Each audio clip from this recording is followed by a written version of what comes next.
જય માતા જય દ્વારકાધીશ. મારી રાકેશ સોલંકીની ચેનલમાં તમારું સ્વાગત છે.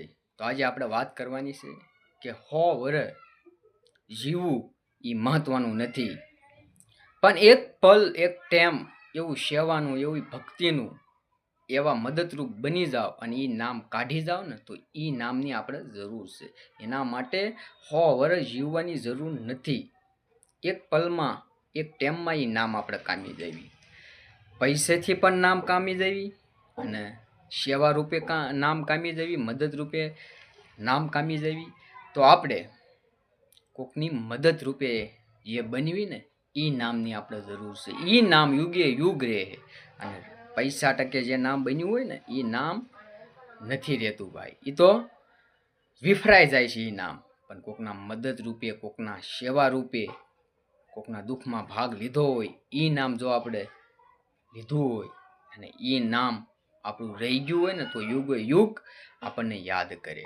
તો એ નામની આપણે જરૂર છે. તો આજે આપણે એ નામની વાત કરવાની છે કે એ નામ આપણને કેમ મળે. પહેલી વાત, આપણા સમાજની માલપા ઘણા દુઃખી ઘર છે, ઘણા એક ટકનું હોય તો બીજા ટકનું ના હોય એવા પણ ઘર છે, અને ઘણા ના ઘર બાર આશરા પણ નથી એવા પણ ઘર છે. ઘણા માંગીને ખાય છે ભાઈ, ખાવા અન્નનો દાણો પણ નથી એવા પણ ઘર છે. અને ઘણા પૈસાવાળા પણ ઘર છે, નથી એમને. આપણા સમાજમાં બધી વસ્તુ છે, પણ આપણા સમાજની માલપા એક વસ્તુ નથી. શું? એ પરિવર્તન આપણે લાવવાની જરૂર છે, એ ભાવ જગાડવાની જરૂર છે, અને એ મદદ રૂપે કોકના બનવાની જરૂર છે. તો એનું આપણે આજ કામ કરવાનું છે, અને એ વિશે આપણે આજે લેવાનો છે કે કોકની સેવાયું કરો. કોકનું દવાખાનું આવ્યું હોય તો મદદ રૂપે બનો. ખાવા એક અન્નનો દાણો ન હોય તો એની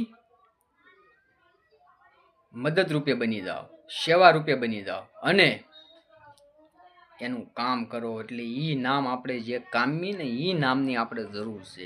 યુગે યુગ એ નામ આપણું રહેશે. કારણ કે કોકના દુઃખ સુખમાં ભાગ લીધો હોય, કોકની નબળી વેળામાં ભાગ લીધો હોય, કોકના દવાખાનામાં ભાગ લીધો હોય, તો એ ભાગની આપણે જરૂર છે. અને એમાં થોડીક સેવા આપો, થોડાક મદદ રૂપે બનો, તો તમારું નામ બનશે, તમારું નામ આગળ આવશે અને યુગે યુગ તમારું નામ અમર થઈ જાય છે. આ શરીર